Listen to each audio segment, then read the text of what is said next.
नमस्कार दोस्तों, चिट वाणी coaching centre में आपका स्वागत है। आज जो आपको टॉपिक लेकर आए हैं वो है भारत में कृषि।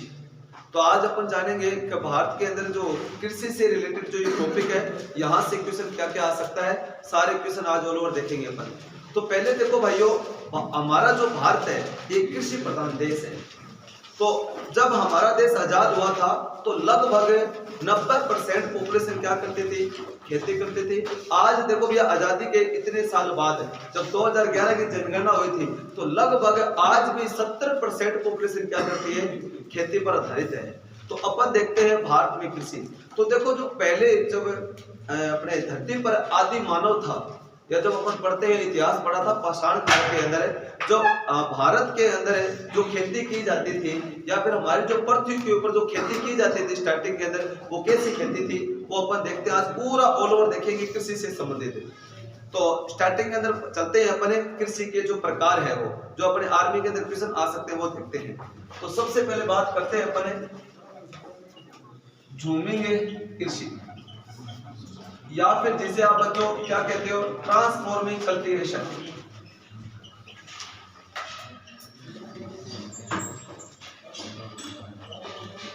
ट्रांसफॉर्मिंग कल्टीवेशन या फिर आप जिसे आप स्थानांतरित कृषि भी कहते हो, ठीक है। तो अब देखेंगे अपन कि जो मानव आदि मानव के द्वारा कैसे खेती की जाती थी। आप सभी को पता है पूरे पृथ्वी पर हर कहीं पर पेड़ पौधे थे। पहले क्या करते थे, पेड़ों को काटकर और उन्हें जला देते थे, ठीक है। पेड़ों को काट लिया, उन्हें जला दिया, फिर उसके अंदर क्या करते, राख होती थी, उसी के अंदर जो अपने अनाज वगैरह होता था वो बिखेर देते थे। फिर उसके अंदर बारिश होती तो खेती हो जाती थी। और उस भूमि पर कब तक खेती करते थे, जब तक वो भूमि बंजर नहीं हो जाए। तो अब उसके बाद में क्या करते थे, और पेड़ पौधे काट लेते थे, फिर और खेती कर लेते थे। तो मतलब एक स्थान को छोड़कर दूसरे स्थान पर ये जो ये खेती है इसको क्या बोलते हैं, ट्रांसफॉर्मिंग कल्टीवेशन या फिर स्थानांतरित कृषि, ठीक है। तो आदि मानव के द्वारा जो स्टार्टिंग में जो खेती की गई थी वो कौन सी खेती थी, स्थानांतरित कृषि थी। तो भारत की सबसे प्राचीन खेती कौन है, स्थानांतरित कृषि, जिसे आप ट्रांसफॉर्मिंग कल्टीवेशन कहते हो बच्चों, ठीक है। और इसे भी आदिम कृषि भी कहा जाता है। इसे क्या कहा जाता है, आदिम कृषि भी कहा जाता है। तो आदिम कृषि किसे कहा जाता है, आप कहोगे सर स्थानांतरित कृषि को, ठीक है। तो अब देखो भैया, ये जो भारत के अंदर अलग अलग क्षेत्रों में ये जो खेती की जाती थी इसको अलग अलग नामों से जाना जाता था, और वो देखते हैं अपन। अलग अलग क्षेत्रों में इसे क्या कहते थे, अलग अलग नामों से जानते थे। तो अलग अलग क्षेत्र विशेष के अंदर इस खेती को क्या क्या कहते थे वो देखते हैं। सबसे इंपॉर्टेंट है वो कौन सा है, झूमिंग। तो वो तो भैया क्वेश्चन कई बार एग्जाम में पूछा गया है कि झूमिंग जो खेती है वो कहां पर की जाती थी। उत्तर क्या रहेगा, असम। ध्यान रख लेना कि जो स्थानांतरित कृषि जो असम में की जाती थी उसे किस नाम से जानते थे बच्चों, झूमिंग के नाम से, ठीक है। और अगर बात करें आपको कि सर अपने राजस्थान में इस खेती को क्या कहते थे, वालरा, क्योंकि ये आदिम जनजाति या जनजाति समूह द्वारा की जाती थी, भीलों के द्वारा की जाती थी हमारे राजस्थान के अंदर। तो राजस्थान में इसे क्या कहते थे, वालरा। राजस्थान में इस कृषि को वालरा के नाम से जाना जाता था भाइयों। नेक्स्ट अपन बात करें कि आंध्र प्रदेश में स्थानांतरित कृषि को किस नाम से जाना जाता था, पोदू। आंध्र प्रदेश में इसको पोदू, और अपने एमपी और छत्तीसगढ़ में इसी खेती को पावर के नाम से जाना जाता था। तो पोदू कहां पर है, आंध्र प्रदेश में, और एमपी और छत्तीसगढ़ में इसी खेती को क्या कहते थे, पावर के नाम से, ठीक है भाइयों, ये है। तो अब हमने क्या पढ़ा, ट्रांसफॉर्मिंग कल्टीवेशन के बारे में जाना कि स्थानांतरित कृषि किसे कहते हैं, एक स्थान को छोड़कर मतलब दूसरे स्थान पर पहले पेड़ों को काटा, फिर उसको जलाया, वहां पर खेती करी, और कब तक करते, जब तक भूमि वो बंजर नहीं हो जाए, फिर कसर दूसरे स्थान पर कर लेते हैं, मतलब एक स्थान को छोड़कर दूसरे स्थान पर। ये क्या कहलाई, ट्रांसफॉर्मिंग कल्टीवेशन। ये आदिम मानव जनजातियों द्वारा की जाती थी, इस कार्य से आदिम कृषि भी कहा जाता था। भारत के अलग अलग स्थानों पर उसको अलग अलग नाम से। मोस्ट इंपोर्टेंट है कि असम के अंदर जो स्थानांतरित कृषि को क्या कहा जाता था, झूमिंग। राजस्थान में वादरा, आंध्र प्रदेश में पोदू, और एमपी और छत्तीसगढ़ में इसी को बावर के नाम से, क्या बच्चों, बावर के नाम से जाना जाता था। तो ये समझ में आ गया आप लोगों को? ठीक है, अब आगे बढ़ते हैं। यहाँ पर देखो एक क्वेश्चन है आपसे कि मिश्रित कृषि किसे कहा जाता है? कौन बताएगा? हाथ खड़ा करो। चलो, और आप चला वेरी गुड। तो ध्यान रख लेना, जब कृषि के साथ में पशुपालन भी किया जाए उसे मिश्रित कृषि कहा जाता है। ठीक है, तो अब देखो बच्चों, जिस घर के अंदर खेती की जाती है पशु तो पाले ही जाते हैं। तो मिश्रित कृषि किसे कहा जाता है कि जब खेती के साथ में पशुपालन भी किया जाए तो उसे मिश्रित कृषि कहा जाता है। और आपसे क्वेश्चन है कि भारत में कौन सी खेती की जाती है? सर हमारे घरों के अंदर तो पशुपालन होता है, हम खेती भी करते हैं। तो भारत में कौन सी खेती की जाती है? मिश्रित कृषि की जाती है। और भारतीय कृषि को क्या कहा जाता है बच्चों? मानसून का जुआ। भारतीय कृषि को मानसून का जुआ क्यों कहा जाता है, बताओगे कोई? हाँ, अपनी कृषि है वो किस पर आधारित है? मानसून पर है। अगर मानसून अच्छा रहा तो हमारी खेती बहुत अच्छी होगी, अगर मानसून खराब तो खेती खराब। तो भारतीय कृषि को मानसून का जुआ कहा जाता है। तो फटाफट लिखो भैया, बिठा दे।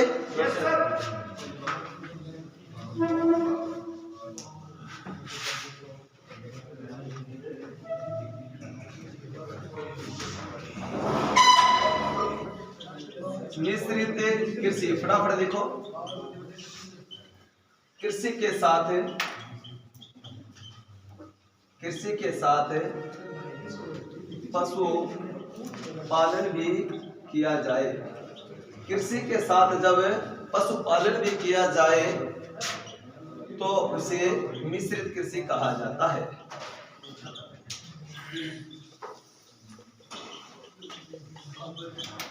ठीक है, कृषि के साथ जब पशुपालन भी किया जाए तो उसे मिश्रित कृषि कहा जाता है। नोट डाल के लिख लेना। भारत में कैसी खेती की जाती है? भारत में मिश्रित कृषि की जाती है।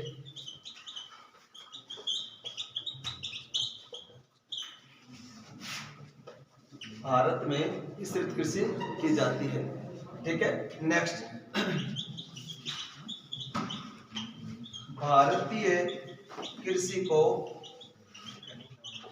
मानसून का जुआ कहा जाता है।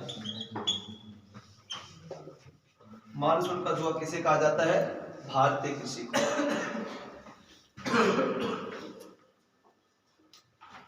क्या है? एक अपने एग्जाम की दृष्टि से बहुत ही इंपॉर्टेंट क्वेश्चन है। अभी फूड एंड एग्रीकल्चर ऑर्गेनाइजेशन, विश्व खाद्य और सुरक्षा संगठन के द्वारा एक रिपोर्ट जारी की गई थी। पूरे वर्ल्ड में से डाटा कलेक्ट किए गए थे। उसके अंदर एक रिपोर्ट के अंदर क्या कहा गया था कि विश्व का पहला राज्य जिसने 100% मतलब 100% जैविक खेती की है तो उसका नाम है हमारा प्यारा राज्य कौन सा? Very good. तो आपको सर भारत के अंदर 100% ऑर्गेनिक फार्मिंग बोले तो जैविक खेती का 100% जैविक खेती करने वाला भारत का पहला राज्य सिक्किम है भैया।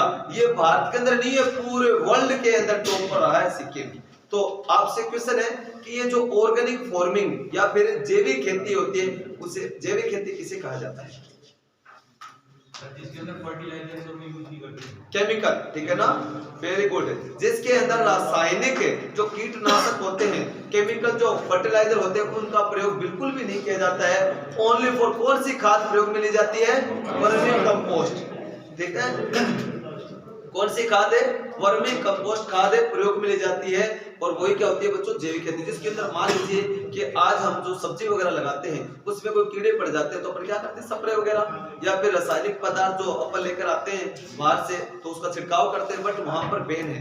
का भारत का पहला राज्य जिन्होंने खेतों के अंदर रासायनिक कीटनाशकों के प्रयोग को प्रतिबंध किया है तो कौन सा है? सिक्किम है। तो 100% जैविक खेती करने वाला भारत का पहला राज्य सिक्किम। तो लिखो भैया, ये मोस्ट इंपोर्टेंट क्वेश्चन है तो नोट डाल के लिख लेना। 100% जैविक खेती करने वाला भारत का पहला राज्य कौन है? सिक्किम। आया समझ में? ठीक है, अब अपन एक सिंपल से क्वेश्चन पढ़ेंगे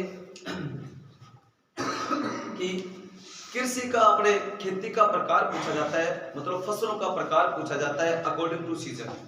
कैसे सीजन या ऋतु के अनुसार जो फसलों को कितने भागों में बांटा गया है, तो कितने भागों में? 3 भागों में। कौन कौन सा? रबी की फसल, खरीफ की फसल और जायद की फसल, वो देखते हैं बच्चों। तो आइए भैया, लिख लिया?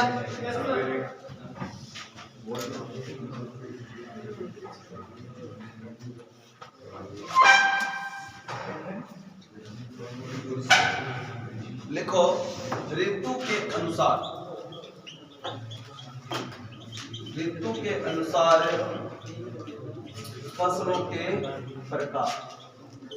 तो यह सीजन के अकॉर्डिंग जो हमारी फसल कितने प्रकार की होती है? मुख्यतः 3। कौन कौन सी? रबी की फसल, जायद की फसल और तीसरा बच्चों खरीफ की फसल।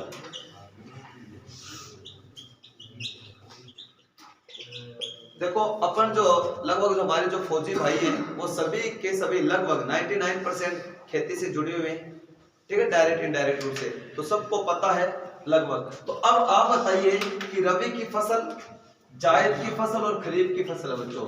रबी की फसल कौन सी फसल होती है? तो आप लोग जो सर्दियों में नॉर्मल भाषा में देखो आप, क्या सर, जो सर्दियों में जो हमारी फसल होती है वो रबी की फसल होती है, और जो गर्मियों में बोई जाती है वो क्या है? खरीफ की फसल है।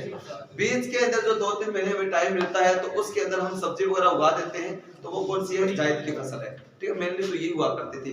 अब जानेंगे बच्चों नॉर्मल वे से कि रबी की फसल है, तो बच्चों आपसे पूछा जाए कि रबी की फसल की बुआई कब होती है? वेरी गुड, अक्टूबर है, नवंबर के अंदर इसकी बुआई होती है, और इसकी कटाई कब होती है बच्चों? मार्च अप्रैल के अंदर। मार्च अप्रैल के अंदर रबी की फसल को हमें काट देते हैं। अब आपसे जायद की फसल की बुआई कब होती है? सर जैसे इसको काटते हैं मार्च अप्रैल के अंदर, वैसे ही जायद की फसल बो देते हैं, और इसकी कटाई कब होती है? जून जुलाई के अंदर जायद की फसल को काट लिया जाता है, जून जुलाई के अंदर। और खरीफ की फसल की बुआई कब होती है बच्चों? सर जैसे इसको काटते हैं तो जून जुलाई में अपन बो देते हैं, और कटाई कब होती है? वही सर अक्टूबर है नवंबर के अंदर। ये रहता है पूरे 1 साल का चक्कर रहता है बच्चों, ठीक है। तो रबी की फसल, जायद की फसल और खरीफ की फसल, ये होती है ऋतु के अनुसार फसलों के प्रकार।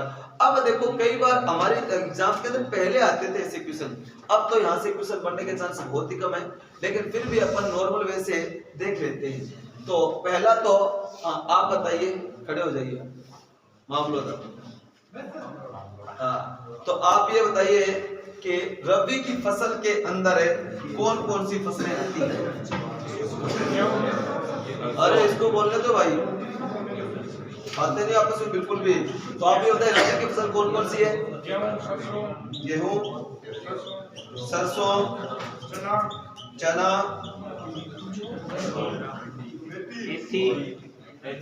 चलो ठीक है।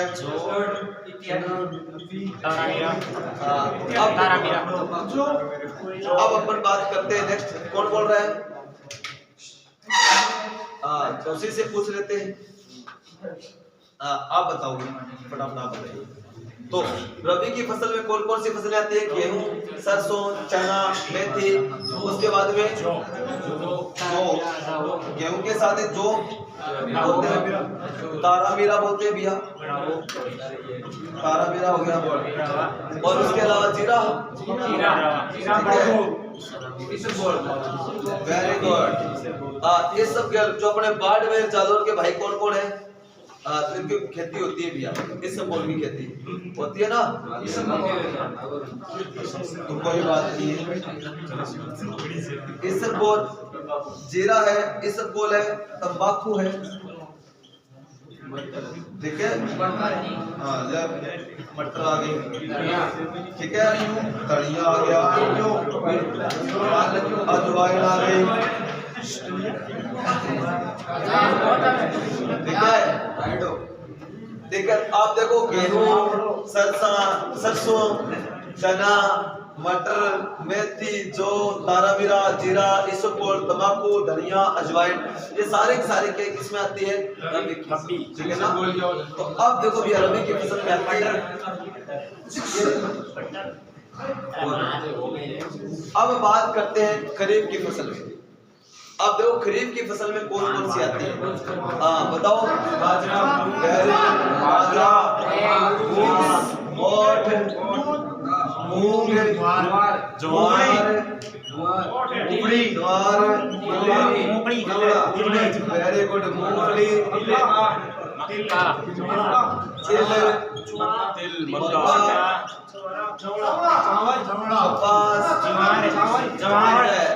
चावल और मोठ और बोल चौड़ा, ठीक है। तो ये देखो मैंने अगर बात करें बाजरा, मोठ, मूंग, ज्वार, मूंगफली, तिल, मक्का, कपास, चावल, ये लगभग पर खेती होती है सारी, सब पता ही है लगभग। तो अब देखो ये मार्च, अप्रैल और जून, जुलाई के बीच में जो जायद की फसल है बीच के अंदर, इसके अंदर देखो आपको पता है कौन कौन सी आती है?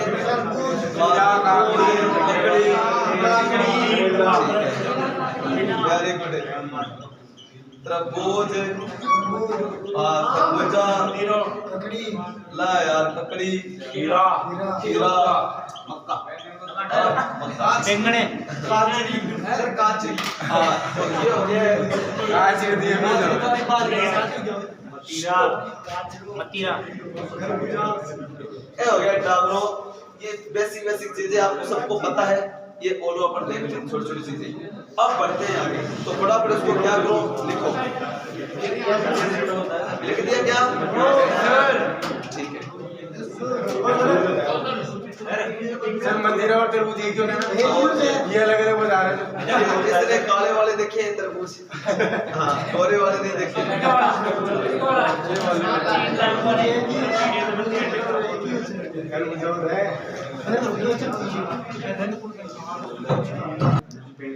आज देखो भाइयों, अब क्या होता है कि अब सीजनल सब्जियों की कोई बात ही नहीं रही है, क्योंकि हमारे देश के अंदर पॉली हाउस सिस्टम, ठीक है, लागू हो चुका है। उसके अंदर अपन क्या कर सकते हैं? आर्टिफिशियल क्लाइमेट कर सकते हैं, मतलब चेंज कर सकते हैं या प्रोड्यूस कर सकते हैं, मतलब कृत्रिम जलवायु या मौसम अपन क्या कर सकते हैं, उसके अंदर बना सकते हैं, ठीक है। तो अब देखो भैया जो पॉली हाउस सिस्टम होता है, तो उसके अंदर गर्मियों के अंदर जून के महीने के अंदर हम गाजर लगा रहे हैं, तो अब देखो उसके अंदर कोई भी सब्जी मतलब बिना रुते बिना मौसम के हर कोई सब्जी हो रही है, अब कोई बात ही नहीं है।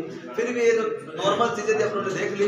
अब आगे बढ़ते हैं, देखो भैया अब करेंगे अपन कृषि से जो इम्पोर्टेंट क्वेश्चन है जो एग्जाम में आ सकते हैं वो देखते हैं अपन, और वो कौन सा है? हर रिलेशन की जो भर्ती हुई थी, हर दूसरी भर्ती मतलब 6-7 पेपर लगे थे, और उसके अंदर हर भर्ती के अंदर क्वेश्चन पूछा गया था, और वो था उत्पादन से संबंधित, कि किस फसल का उत्पादन कहाँ होता है।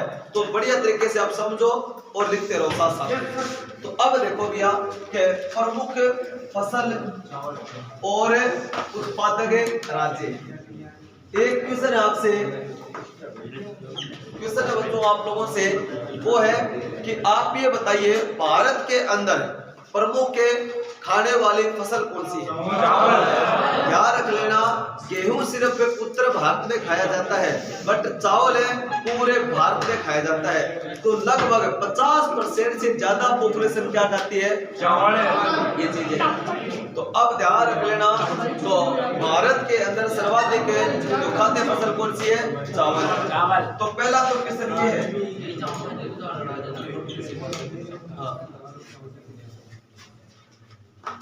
चावल का सर्वाधिक उत्पादन भारत में कहाँ होता है? ध्यान रख लेना, पश्चिमी। चावल का उत्पादन कहाँ होता है? पश्चिम बंगाल के अंदर। दूसरा क्वेश्चन है बच्चों, बात करते हैं अपन गेहूं की। गेहूं का सर्वाधिक होता है यूपी में। और अगर क्वेश्चन आ गया, क्या क्वेश्चन है? क्या गेहूं का प्रति हेक्टेयर सर्वाधिक उत्पादन कहाँ होता है? तो उत्तर रहेगा पंजाब। देखो पंजाब का जो क्षेत्रफल है ना वो कम है, यूपी का क्षेत्रफल बहुत ज्यादा है, बट यूपी के अंदर जो क्वांटिटी की बात करें ज्यादा मात्रा में तो कहाँ होती है? यूपी में, बट प्रति हेक्टेयर काउंट करते तो पंजाब के अंदर। सीधा आ गया तो आप यूपी करके आना, और प्रति हेक्टेयर आ गया तो बच्चों कहाँ जाना है? पंजाब के अंदर। नेक्स्ट बात करते हैं क्या सर गेहूं के साथ साथ में यूपी में और क्या क्या होता है? देखो बच्चों आलू, गन्ना, आलू, गन्ना, गन्ना से क्या बनती है? चीनी। तो तीनों का तीनों कहाँ होता है? यूपी के अंदर। नेक्स्ट बात करते हैं, एक अच्छा क्वेश्चन है आपसे पूछा जाए, जूट, जूट का उत्पादन कहाँ होता है? पश्चिमी बंगाल में। ठीक है। नेक्स्ट क्वेश्चन है, बाजरा, गवार, सरसों, मेथी, ये अपनों राजस्थान के अंदर। ठीक है। नेक्स्ट आपसे क्वेश्चन है, आप ये बताइएगा कि भारत में सबसे ज्यादा मूंगफली, कपास का उत्पादन कहाँ होता है? कहाँ होता है बच्चों? कपास और मूंगफली का गुजरात में होता है सर्वाधिक उत्पादन। नेक्स्ट बात करें अपन, देखो आपसे पूछा जाए सोयाबीन, हाँ चना, ये होता है दोनों के दोनों। एक क्वेश्चन है आपसे, लिख लिया ये चीज, प्याज, अंगूर। देखो भैया नासिक पूरे भारत का लगभग 60% से ज्यादा प्याज का उत्पादन है कहाँ होता है? नासिक। और आपको पता है अंगूर कहाँ होते हैं? नासिक। तो बहुत ही फेमस है भैया नासिक है, महाराष्ट्र। ठीक है, ये लिख लिया प्याज और अंगूर, नासिक महाराष्ट्र। ये तो ध्यान रखना, यहाँ से क्वेश्चन आने के चांस है 0%। यहाँ से एक क्वेश्चन आ सकता है तो एक है ये झूठ है, इसके अलावा कोई क्वेश्चन एग्जाम के अंदर आने के चांस नहीं है। नासिक है, नासिक महाराष्ट्र, प्याज और अंगूर। यहाँ से देखो क्वेश्चन आने के चांस सिर्फ झूठ है, और यहाँ से कुछ भी नहीं है। और अब देखते हैं, लिख तो लिया बेसिक बेसिक चीजें आपको पता होनी चाहिए, बट अब देखेंगे इंपॉर्टेंट जो एग्जाम के अंदर पूछी गई थी और एग्जाम में आ सकती है, वो देखते हैं बच्चों। तो फटाफट इसको लिखो, फिर आगे बढ़ते हैं। इधर हो जाओ।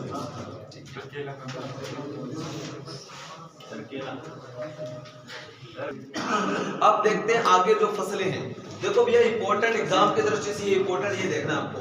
अपने जो रिलेशन की भर्ती में ये पूछा गया था आपसे कि ब्लैक पेपर, ब्लैक पेपर बोले तो काली मिर्च, काली मिर्च का सर्वाधिक उत्पादन कहां से होता है? तो पहले 2018 से पहले काली मिर्च का होता था केरला में, बट अब कर्नाटक 2018 के बाद में कर्नाटक टॉप पर आ चुका है। तो काली मिर्च का होता है बच्चों कर्नाटक में। देखो आपसे पूछा जाएगा चंदन, ठीक है, तो आपको पता है कर्नाटक के अंदर वीरप्पन का नाम सुना होगा, ठीक है ना, जो चंदन का बड़ी ज़्यादा तस्करी करता था। तो आपसे पूछा जाए चंदन का सर्वाधिक उत्पादन कहां पर है? कर्नाटक में। एक देखो बच्चों सूरजमुखी, जो अपने फूल है वहां से क्या एक सेंट बनता है अपने, तो सूरजमुखी का उत्पादन कहां से होता है? कर्नाटक में। अब दूसरी बात करते हैं कॉफी, कॉफी का भारत में कहां होता है? कर्नाटक में। एक क्वेश्चन आपसे, आप ये बताइए कि सेरीकल्चर का संबंध किससे है? रेशम से। तो रेशम कीट पालन से है। तो आप ये बताइए रेशम का सर्वाधिक उत्पादन कहां होता है भारत में?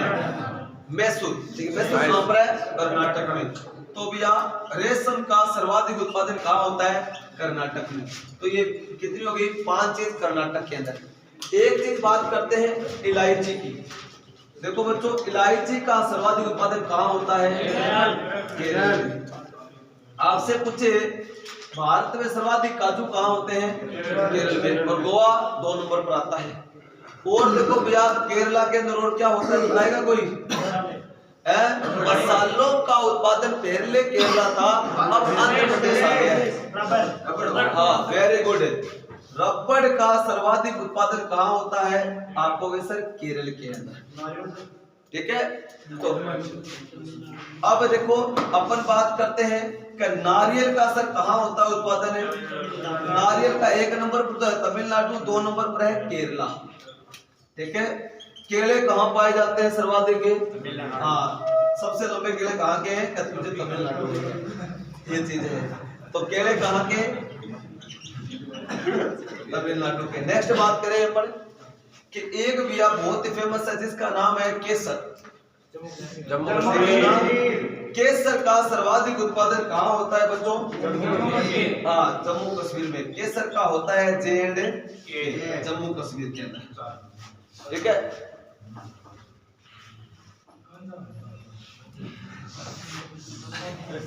लिख लिया?